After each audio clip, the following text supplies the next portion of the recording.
नमस्कार दोस्तों, स्वागत है आप सभी का हमारे YouTube चैनल बेरा ज्ञान संचार में। तो अपने राजस्थान अध्ययन के लिए कक्षा 6 की पुस्तक हमारा राजस्थान पढ़ रहे थे, जिसमें अपने 9 टॉपिक कंप्लीट कर चुके हैं और आज अपने करेंगे लास्ट अध्याय है इस बुक का, यानी अध्याय नंबर 10 लोक संस्कृति एवं कला। तो ये लास्ट टॉपिक है, बाकी 9 टॉपिक हमने कंप्लीट कर लिए हैं। जिन स्टूडेंट ने इन 9 टॉपिक की क्लासें नहीं देखी है तो वो क्लासें भी ज़रूर देखें। हमारा राजस्थान कक्षा 6 के नाम से प्लेलिस्ट बनी हुई है, हमारा राजस्थान कक्षा 6। वहाँ पर आपको ये सभी 9 की 9 क्लासें मिल जाएगी, तो आप वो क्लासें भी ज़रूर देखें। तो चलिए शुरू करते हैं। अध्याय 10 लोक संस्कृति एवं कला। काव्या दिल्ली में हुई गणतंत्र दिवस परेड में भाग लेकर आज विद्यालय आई थी। प्रार्थना सभा में काव्या का स्वागत करते हुए उसे अपने अनुभव साझा करने हेतु आमंत्रित किया गया। काव्या ने बताया कि उसे वहां अन्य राज्यों के बच्चों के साथ रहने का अवसर मिला और उसने उनकी कला, संस्कृति, भाषा, खान पान, वेशभूषा के बारे में अनेक नई बातें जानी। साथ ही उसने अपनी राजस्थानी संस्कृति, कला, भाषा, खान पान, वेशभूषा आदि के संबंध में परेड के साथियों को जानकारी दी। प्रार्थना सभा के बाद कक्षा में पहुंचकर अध्यापिका ने कहा, आज हम भी राजस्थान की संस्कृति व कला के बारे में विस्तार से जानने का प्रयास करेंगे। यानी ये बताया गया है कि अपने इस टॉपिक में क्या क्या पढ़ेंगे। यानी काव्या नाम की एक जो स्टूडेंट है वो गई थी अन्य वहाँ पे दिल्ली में, और वहाँ पर वो अन्य राज्यों की जो संस्कृति है वो जान के आई थी, खान पान वगैरह। तो इसी बातचीत में मतलब उन काव्या की अध्यापिका ने कहा कि आज अपने भी राजस्थान की संस्कृति व कला के बारे में जानेंगे। तो बड़ी बात ये है कि अपने इस टॉपिक में लोक संस्कृति एवं कला के बारे में पढ़ेंगे। राजस्थान में अनेक धर्म व संप्रदाय के लोग निवास करते हैं, जैसे हिंदू, मुस्लिम, जैन, बौद्ध, सिख, ईसाई आदि। दक्षिणी राजस्थान में एक बड़ी संख्या में आदिवासियों की है, यानी दक्षिण राजस्थान में आदिवासी रहते हैं, जिनमें भील, मीणा, सहरिया, ग्रासिया, डामोर आदि प्रमुख है। राज्य में भाषा, वेशभूषा, रहन सहन, खान पान आदि में विविधता पाई जाती है या विविधता दिखाई देती है। राजस्थान की मातृभाषा राजस्थानी है। अपनी जो राजस्थान की मातृभाषा है वो कौन सी है? राजस्थानी। राजस्थान के विभिन्न अंचलों में अनेक प्रकार की भाषाएं बोली जाती है, परंतु मुख्य रूप से राजस्थानी भाषा को 2 रूपों में जाना जाता है। पहली है पूर्वी राजस्थानी भाषा, दूसरी है पश्चिमी राजस्थानी भाषा। पूर्वी राजस्थानी भाषा के प्रतिनिधि 4 बोलियां हैं,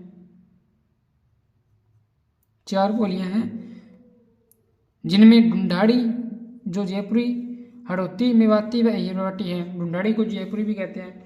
यानी अपने राजस्थान, जैसे ये राजस्थान है,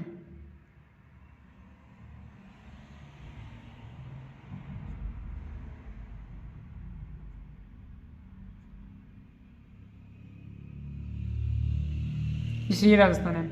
तो अपने ऐसे कर लेते हैं कि ये इधर वाला साइड है, ये हो गया पश्चिमी राजस्थान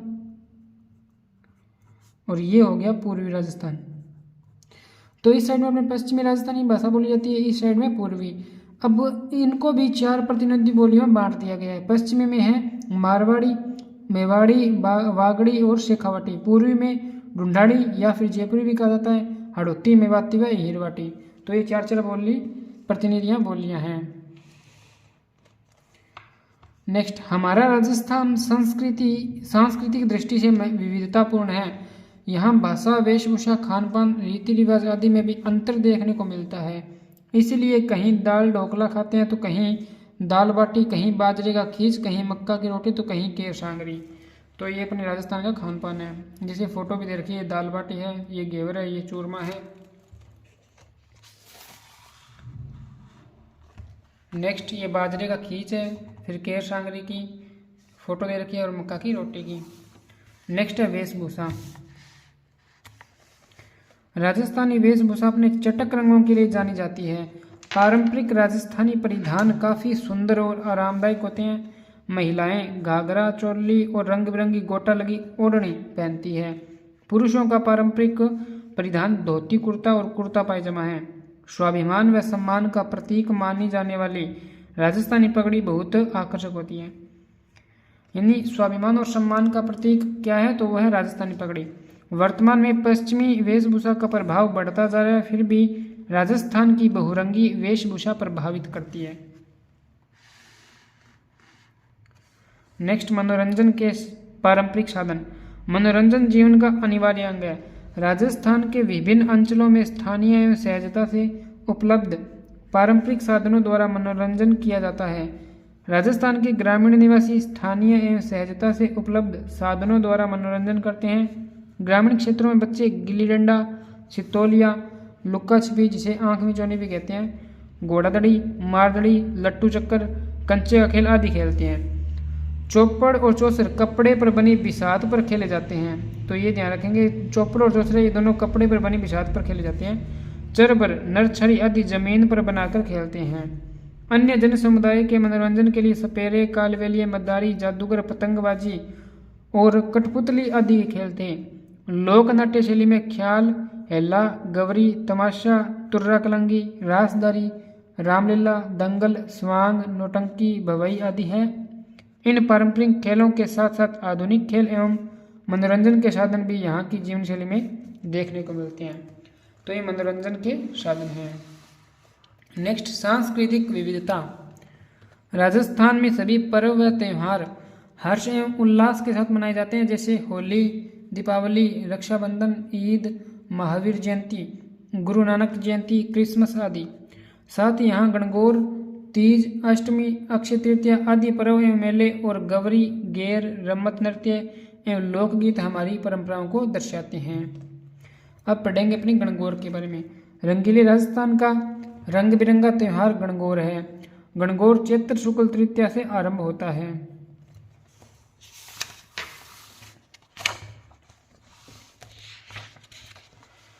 गणगौर कब से आरंभ होता है, तो चैत्र शुक्ल तृतीया से आरंभ होता है। गण और गौर शब्द शिव व पार्वती के सूचक हैं, यानी गण शिव और गौर पार्वती। गणगौर पर मुख्य रूप से शिव व पार्वती की पूजा की जाती है। गणगौर के अवसर पर राजस्थान में कहीं 3 दिन तो कहीं 4 दिन का उत्सव होता है। राजस्थान के समस्त जिलों में यह त्यौहार अत्यंत धूमधाम से मनाया जाता है। यह गणगौर का चित्र भी आप देख सकते हैं। नेक्स्ट, तीज। श्रावण के महीने में मनाया जाने वाला तीज का त्यौहार राजस्थान में एक अलग ही महत्व रखता है। शुष्क राजस्थान में जब काली घटाएं छा जाती है तो यह किसी उत्सव से कम नहीं होता है। श्रावण के महीने में शुक्ल पक्ष की तृतीया को नवविवाहिताएं पेड़ों पर झूले डालकर झूलती है। भादों की कृष्ण पक्ष की तीज को कजली तीज और सातुड़ी तीज के नाम से मनाया जाता है। इस अवसर पर महिलाओं द्वारा मेहंदी लगाई जाती है, पार्वती की पूजा की जाती है और उनसे महिलाएं अपने सुहाग के दीर्घायु होने की कामना करती है। यह त्यौहार प्रकृति और मनुष्य की निकटता का अनुपम उदाहरण है। यानी तीज वो कब मनाया जाता है, तो श्रावण शुक्ल पक्ष की तृतीया को, जबकि कजली तीज पूछ ले तो भाद्रपद की कृष्ण पक्ष की तीज को मनाया जाता है, कजली तीज या सातुड़ी तीज।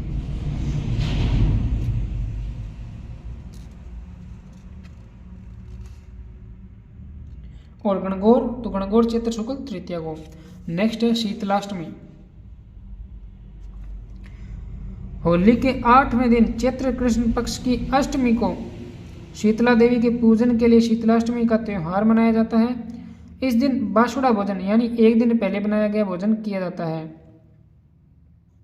जयपुर के पास चाक्षु की सील की डोंगरी और उदयपुर के वल्लभनगर कस्बे में स्थित शीतला माता के मंदिर में मेले आयोजित होते हैं। लगभग हर शहर, गांव, कस्बे में शीतला माता की पूजा अर्चना की जाती है। ये शीतलाष्टमी का फोटो दे रखा है, चित्र, यानी महिलाएं कर रही है पूजा। तो शीतलाष्टमी कब मनाई जाती है, चैत्र कृष्ण अष्टमी को।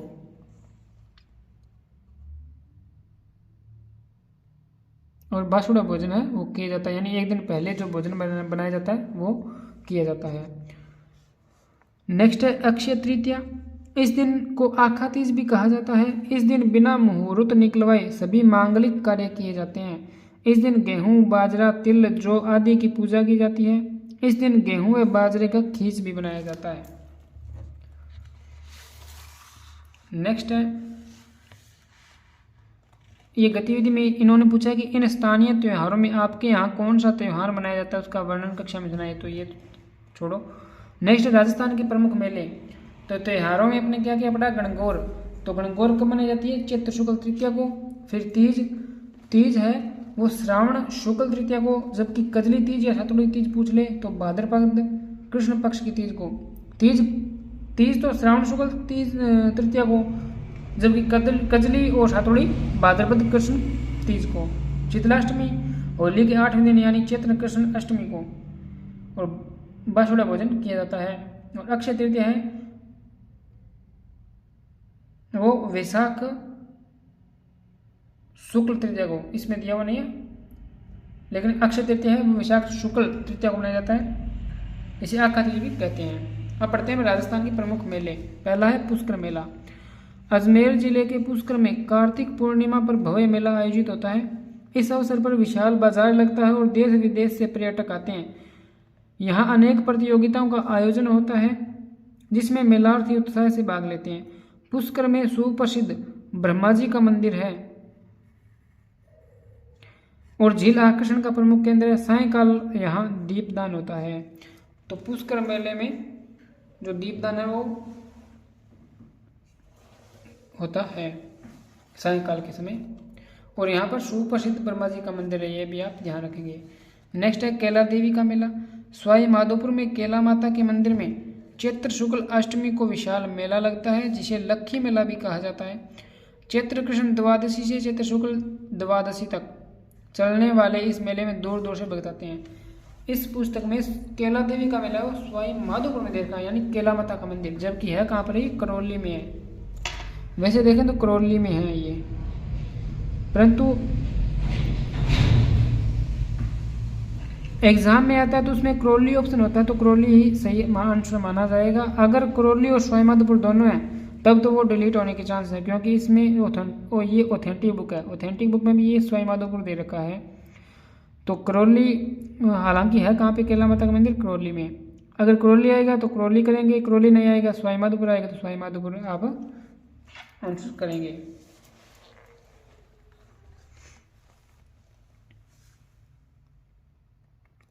तो इनमें विशाल मेला कब लगता है, जो चैत्र शुक्ल अष्टमी को विशाल मेला लगता है।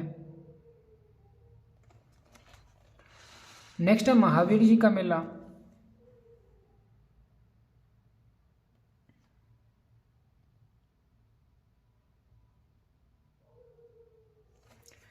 तो महावीर जी का मेला सवाई माधोपुर जिले में श्री महावीर जी का मंदिर स्थित है, जहाँ चैत्र शुक्ल एकादशी से वैशाख कृष्ण द्वितीया तक मेला लगता है। यहाँ 24वें जैन तीर्थंकर महावीर स्वामी जी की लाल रंग की भव्य प्रतिमा है। तो सवाई माधोपुर में मेला लगता है कब से कब तक, चैत्र शुक्ल एकादशी से वैशाख कृष्ण द्वितीया तक। नेक्स्ट कोटा दशहरा मेला। कोटा के महाराज दुर्जनशाल सिंह के शासनकाल 1729 से 1756 ईस्वी में दशहरा पर्व पर विभिन्न राजसी सवारियों, दरीखाना और पूजा अर्चना के प्रमाण मिलते हैं। महाराज उमेद सिंह द्वितीय के शासनकाल 1889 से 1940 में दशहरा पर्व को अत्यधिक आकर्षक बनाने का सिलसिला शुरू हुआ। वर्तमान में यह मेला अपने वैभव एवं विशालता को लेकर प्रसिद्ध है। यानी कोटा का जो दशहरा मेला है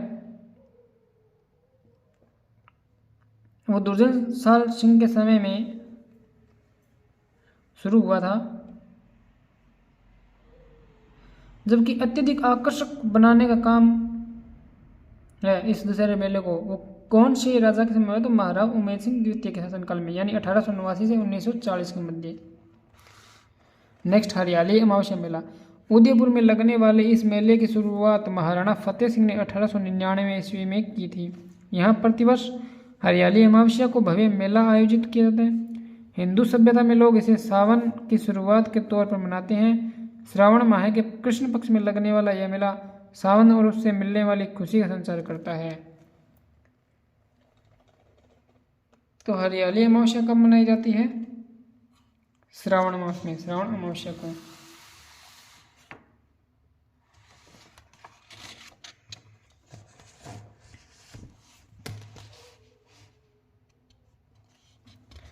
नेक्स्ट है ख्वाजा मोइनुद्दीन चिश्ती का उर्स। ख्वाजा मोइनुद्दीन चिश्ती ईरान से भारत आए। इनको गरीब नवाज के नाम से भी जाना जाता है। अजमेर में उनकी दरगाह पूरे देश के सभी लोगों की आस्था का केंद्र है।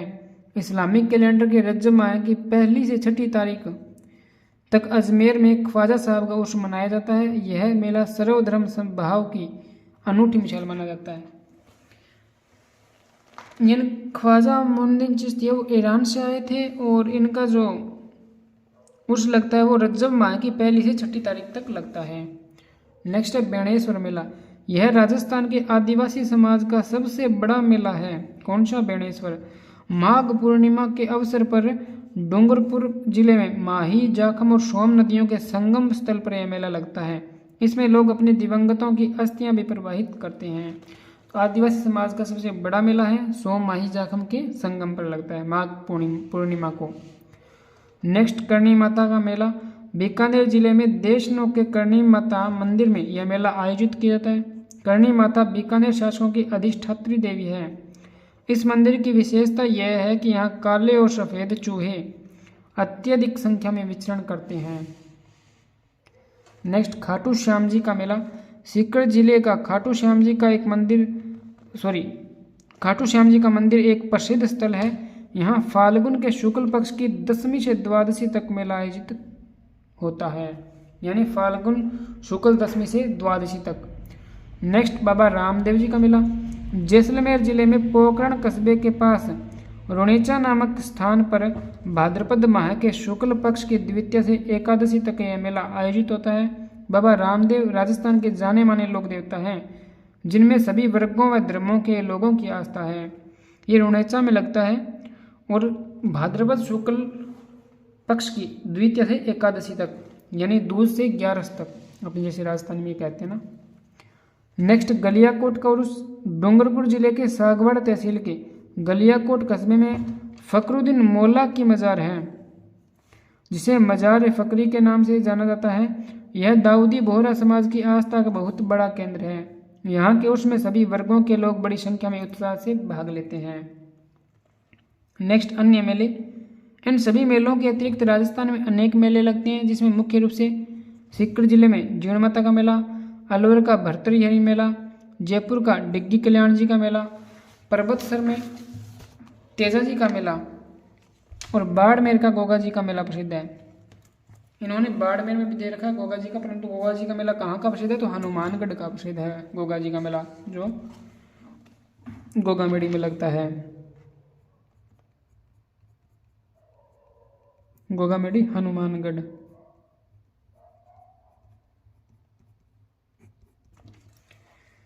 राजस्थान के प्रत्येक नगर, कस्बे, गांव में स्थानीय स्तर पर भी मेलों का आयोजन होता है। तो ये अपने मेले कंप्लीट होते हैं। पुष्कर मेला अजमेर में, केला देवी का मेला सवाई माधोपुर में दे रखा है इन्होंने। फिर महावीर जी का मेला सवाई माधोपुर में, कोटा दशहरा मेला कोटा में, हरियाली अमावस्या उदयपुर में, ख्वाजा मोइनुद्दीन चिश्ती का उर्स अजमेर में, बेणेश्वर मेला डूंगरपुर में सोम माही जाखम नदियों के संगम पर, करणी माता का मेला है वो देशनोक में, और खाटू श्याम जी का मेला सीकर में खाटू श्याम जी में, बाबा रामदेव जी का मेला जैसलमेर के रुणेचा नामक स्थान पर, गलियाकोट का उर्स डूंगरपुर में। तो यहाँ पर ये मेले लगते हैं। अब है प्रमुख लोक देवता एवं संत। समाज सुधार कार्य, मानव सेवा, वन संरक्षक, पशुधन की रक्षा, गुरु भक्ति, वचन पालन जैसे मूल्यों के लिए जीवन देने वाले अनेक महापुरुष राजस्थान में लोक देवता व संत के रूप में पूजनीय हैं। सामाजिक एवं धार्मिक कारणों से राजस्थान में लोक देवताओं का उदय हुआ। ये लोक देवता सांप्रदायिक सद्भाव के प्रणेता थे।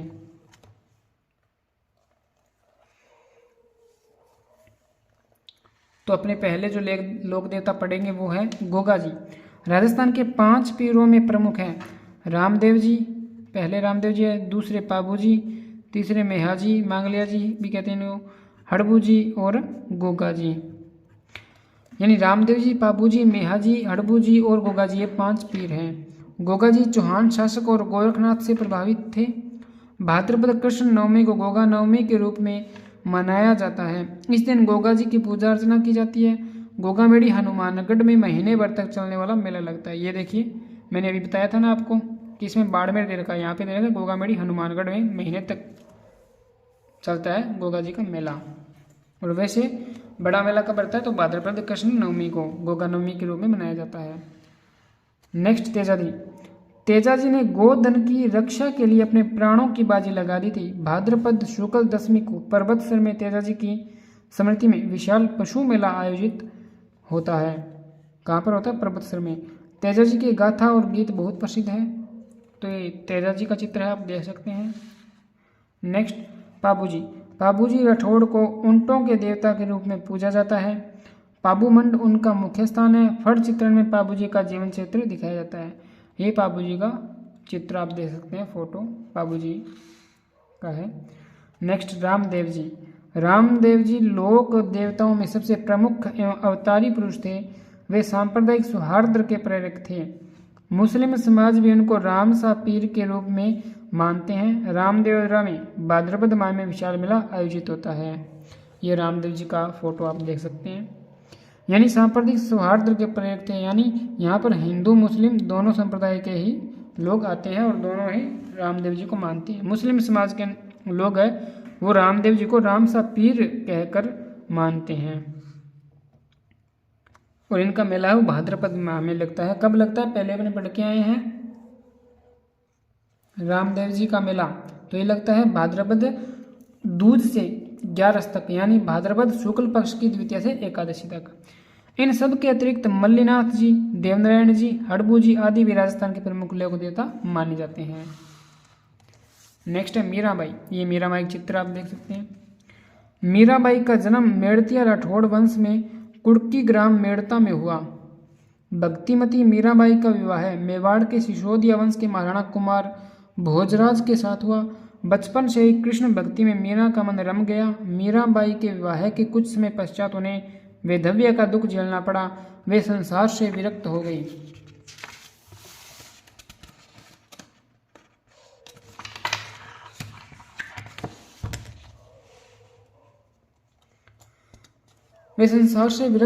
और अपना पूरा ध्यान कृष्ण भक्ति पर केंद्रित कर लिया। सरल व सहज भक्ति मीरा की विशेषता रही जो उनके पदों में भी झलकती है। नेक्स्ट है दादू दयाल जी। दादू दयाल जी के जन्म स्थान को लेकर विद्वानों में एक राय नहीं है। 1585 ईस्वी में फतेहपुर सीकरी में इन्होंने अकबर से भेंट की और फिर राजस्थान में आकर भक्ति का प्रसार करते रहे। 1603 ईस्वी में नारायणा गांव में इन्होंने देह त्याग दी। यानी ये फतेहपुर सीकरी में अकबर से मिले थे, यानी अकबर से भेंट की थी, तो ये आप याद रखेंगे। और नारायणा में इन्होंने अपनी देह त्यागी। नेक्स्ट झांबो जी।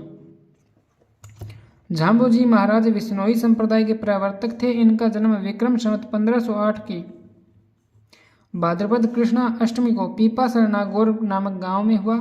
झांबो जी के उपदेशों पर चलते हुए विश्नोई समाज निरंतर पर्यावरण की रक्षा व जीव हत्या के विरोध में प्रयासरत हैं जो अनुकरणीय हैं। तो झांबो जी महाराज है, इनका जन्म 1508 में हुआ था पीपासर नागौर में, और ये पर्यावरण की रक्षा के लिए जाने जाते हैं। और विश्नोई समाज भी आज भी जीवों की हत्या के विरोध में प्रयासरत है या जीवों की रक्षा करते हैं और पर्यावरण की रक्षा भी करते हैं। नेक्स्ट जसनाथ जी। संत जसनाथ जी का जन्म कतरियासर बीकानेर में हुआ। इन्होंने गोरखनाथ जी से प्रभावित होकर तपस्या की व चमत्कार योगी हो गए। ये जसनाथ जी का चित्र भी आप देख सकते हैं। कतरियासर बीकानेर में इनका जन्म हुआ था। नेक्स्ट श्रद्धानाथ जी। राजस्थान के शेखावाटी क्षेत्र में संत श्रद्धानाथ जी ने स्वयं शिक्षित न होते हुए भी जन जन में शिक्षा की अलख जगाई। इन्होंने अपरिग्रह, समता व चरित्र निर्माण की शिक्षा प्रदान की। सीकर जिले के लक्ष्मणगढ़ में त्याग व तपस्या के प्रतीक एक आश्रम का निर्माण करवाया जो सभी वर्गों के लिए पवित्र स्थल है। इनकी मान्यता थी कि स्वस्थता में ही ईश्वर का निवास होता है, अतः यह आश्रम का आदर्श वाक्य बन गया। यानी श्रद्धानाथ जी कहाँ के थे, तो ये शेखावाटी के। और इन्होंने स्वयं ये शिक्षित नहीं थे, फिर भी शिक्षा की अलख जगाई थी। सीकर जिले में इन्होंने लक्ष्मणगढ़ में त्याग व तपस्या के प्रति एक आश्रम का निर्माण करवाया था। और इनका मान्यता ये थी कि स्वच्छता में ईश्वर का निवास होता है। और इनके आश्रम का आदर्श वाक्य भी यही बन गया कि स्वच्छता में ही ईश्वर का निवास है। तो लोक देवता और संत अपने कंप्लीट होते हैं। अब है हस्तकला। तो पहली हस्तकला काष्ठकला। काष्ठकला राजस्थान की एक प्रसिद्ध हस्तकला है। इस कला में लकड़ी से विविध प्रकार की कलात्मक वस्तुएं बनाई जाती हैं। इस कला का प्रधान केंद्र बस्सी चित्तौड़गढ़ है। लकड़ी के मेवाड़, कावड़ तथा रंगाई छपाई के ठप्पे यहाँ तैयार किए जाते हैं। लकड़ी से निर्मित खिलौना एवं कठपुतली निर्माण के लिए उदयपुर प्रसिद्ध है।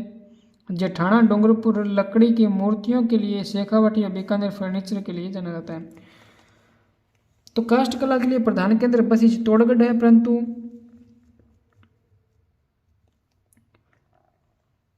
खिलौने और कठपुतली उदयपुर प्रसिद्ध है। यानी खिलौने और कठपुतली बनाई जाती है वो उदयपुर की प्रसिद्ध है।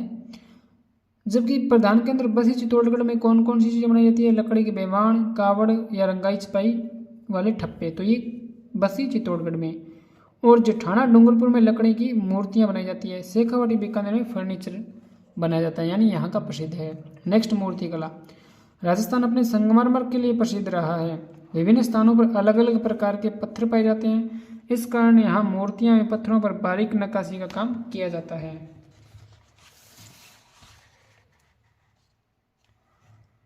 नेक्स्ट है टेराकोटा। मिट्टी से मूर्तियां तथा विभिन्न सजावटी व उपयोगी वस्तुएं तैयार कर पकाना टेराकोटा के नाम से जाना जाता है। नाथद्वारा के समीप मोलेला इस काम हेतु प्रसिद्ध है। अलवर व बाड़मेर में भी टेराकोटा की वस्तुएं निर्मित की जाती है। तो टेराकोटा है ये मोलेला की प्रसिद्ध है, और अलवर व बाड़मेर में भी टेराकोटा की वस्तुएं निर्मित की जाती है। नेक्स्ट ब्लू पोटरी। चीनी मिट्टी के सफ़ेद बर्तनों पर किए गए नीले रंग के अंकन को ब्लू पोटरी के नाम से जाना जाता है। इसके अतिरिक्त ब्लैक पोटरी, सुनहरी पोटरी आदि प्रसिद्ध है। इसके द्वारा डिजाइनर कप प्लेट, अन्य बर्तन और खिलौने व सजावटी सामान जैसे फूलदान आदि बनाए जाते हैं। तो ब्लू पोटरी है वो चीनी मिट्टी के बर्तनों पर नीले रंग से किया जाता है। नेक्स्ट है लाख का काम। लाख के काम में चपड़ी को पिघलाकर उसमें चाक, मिट्टी, बिरोजा आदि मिलाकर गूंथ लिया जाता है। उसी से विभिन्न चीज़ें तैयार की जाती है। सजावट के लिए कांच में मोती लगाए जाते हैं। जयपुर व जोधपुर इनके आभूषणों के लिए प्रसिद्ध है। लाख के आभूषण कहाँ प्रसिद्ध है? जयपुर व जोधपुर के। नेक्स्ट है आभूषण। जड़ाऊ गहनों के लिए जयपुर, जोधपुर, बीकानेर, उदयपुर विख्यात है। मूल्यवान पत्थरों को तराशने का काम जयपुर में होता है। कांच पर बारीक सोने की नक्काशी का काम थेवा कला कहलाती है, जिसके लिए प्रतापगढ़ प्रसिद्ध है। प्रतापगढ़ की जनजातियों में पित्तल और चांदी के आभूषण के लिए विख्यात है। तो जड़ाऊ गहनों के लिए प्रसिद्ध है। मूल्यवान पत्थरों को तराशने का काम कहाँ होता है? तो वो होता है जयपुर में। और कांच पर जो बारीक सोने की नक्काशी का काम किया जाता है वो थेवा कला कहलाता है। और कहाँ की प्रसिद्ध थेवा कला? प्रतापगढ़ की। तो ये बहुत बार क्वेश्चन आया, रिपीट हुआ है कि थेवा कला कहाँ की प्रसिद्ध है? तो प्रतापगढ़। अब है कपड़े पर छपाई। राजस्थान में किस्म किस्म की छपाई का काम होता है। बगरू, सांगानेर, अकोला, बाड़मेर, कालाडेरा, पाली और बस्सी इन कामों के लिए विशेष प्रसिद्ध है। गोबर, तिल्ली का तेल, बकरी की मैंगनी और सोडे के मिश्रण से एक घोल बनाया जाता है। इसमें कपड़े को पूरी रात भिगोने के बाद सुखाया जाता है। सूखने के बाद उसे फिर से हरड़ के घोल में डुबाया जाता है। फिर लकड़ी के छापों यानी ब्लॉक्स से उन पर छपाई की जाती है। छपाई के लिए पहले सीमित और प्राकृतिक रंगों का उपयोग होता था, अब सिंथेटिक यानी अप्राकृतिक रंग का भी उपयोग होता है।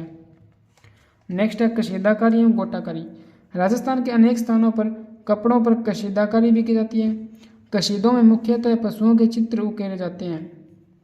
कई जगहों पर कपड़ों को तरह तरह से काट कर कपड़ों पर सील दिया जाता है, जिसे पेचवर्क कहा जाता है। गोटे, किनारी और आरी तारी का काम भी राजस्थान में की विशेषता है। तो ये पेचवर्क आप याद रखेंगे कि कपड़े को काट कर कपड़े पर सील दिया जाता है, उसे पेचवर्क कहा जाता है, यानी तरह तरह से डिजाइन में। तो इस प्रकार अपना टॉपिक कंप्लीट होता है। इस प्रकार हमने जाना कि देश की राष्ट्रीय संस्कृति का अंग होते हुए भी राजस्थान की संस्कृति की अपनी कुछ विशेषताएं हैं। यहाँ के पारंपरिक पर्व, त्योहार, मेले, रीति रिवाज आदि आकर्षक एवं मनमोहक है, इसीलिए राजस्थान को रंगीला राजस्थान कहा जाता है। तो टॉपिक अपना होता है कंप्लीट। नेक्स्ट शब्दावली। क्षेत्र किसे कहते हैं? अंचल को। लोक देवता, क्षेत्र विशेष में पूजे जाने वाले देवता। नक्काशी, पत्थर, धातु, लकड़ी आदि पर खोद कर किया जाने वाला कलात्मक कार्य। अब अभ्यास प्रश्न। चूहों के कारण किस मंदिर को जाना जाता है? तो ये जाना जाता है करणी माता जी के मंदिर को, यानी बैह। 2 नंबर क्वेश्चन है, ऊंटों के देवता के रूप में किसे पूजा जाता है? तो ऊंटों के देवता कौन है? बाबूजी, यानी स। रिक्त स्थान वाले क्वेश्चन। चीनी मिट्टी के सफेद बर्तनों पर डैश डैश रंग के अंकन से ब्लू पॉटरी का निर्माण होता है, तो ये नीले रंग के अंकन से। तेजा जी ने डैश डैश के लिए अपने प्राणों की बाजी लगा दी, तो ये गोधन के लिए। नेक्स्ट अति लघुतरात्मक प्रश्न के आंसर आपको देने हैं। गणगौर के अवसर पर किसकी पूजा की जाती है? पश्चिमी राजस्थान की कितनी बोलियां हैं? नाम लिखिए। तो 4 बोलियां हैं, 4 बोलियों के आपको नाम लिखने हैं।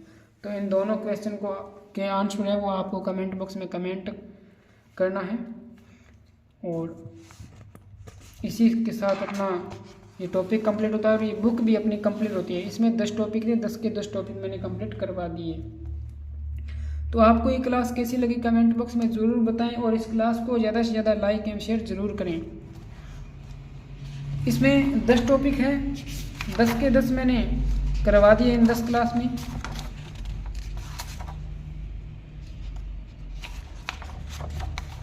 ये आप देख सकते हैं जिन्होंने क्लासें नहीं देखी है, तो ये 10 टॉपिक है और इस क्लास में मैंने ये लास्ट टॉपिक 10वां कंप्लीट करवा दिया है। तो अपने कक्षा 6 की पुस्तक कंप्लीट होती है, हमारा राजस्थान कक्षा 6 पुस्तक कंप्लीट होती है। जिन्होंने भी इस पुस्तक वाली क्लासें नहीं देखी है तो प्लेलिस्ट में जाकर देख सकते हैं। प्लेलिस्ट का जो नाम है वो है हमारा राजस्थान कक्षा 6। तो उसमें आपको ये सारी की सारी 10 क्लासें मिल जाएगी। आप सभी क्लासें देखिए। और ये नहीं है कि ये कोई गाइड नहीं है भाई, ये पुस्तक है, ऑथेंटिक है। इसके आधार पर अपने जो है किसी भी क्वेश्चन को चैलेंज भी कर सकते हैं। तो आप इन क्लासों को ज़रूर देखें। अब अपने नेक्स्ट क्लास से पढ़ेंगे कक्षा 7 की पुस्तक, हमारा राजस्थान कक्षा 7 जो भाग 2 है, तो उसको अपने नेक्स्ट क्लास में पढ़ेंगे। तो आपके पास जितने भी सोशल मीडिया प्लेटफॉर्म पर स्टडी से रिलेटेड ग्रुप है, उन ग्रुप में इस क्लास को शेयर ज़रूर करेंगे और लाइक करेंगे। और जो भी चैनल पर नए हैं वो चैनल को सब्सक्राइब कर बेल आइकन को प्रेस ज़रूर करें। ओके, धन्यवाद। मिलते हैं नेक्स्ट क्लास में।